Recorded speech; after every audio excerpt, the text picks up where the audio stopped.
রেগার বকেয়া মেটাতেও বড় রকমের দুর্নীতি। রাজ্যের দাবি ৫৮ লক্ষ শ্রমিকের হাতে তুলে দেওয়া হয়েছে সেই টাকা।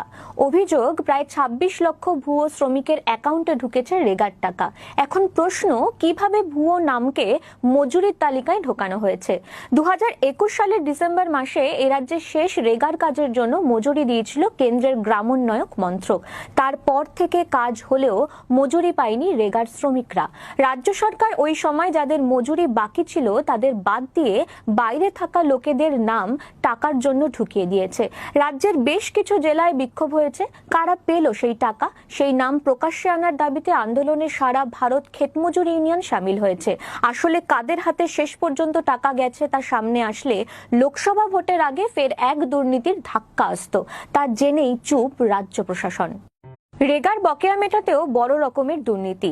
রাজ্যের দাবি ৫৮ লক্ষ শ্রমিকের হাতে তুলে দেওয়া হয়েছে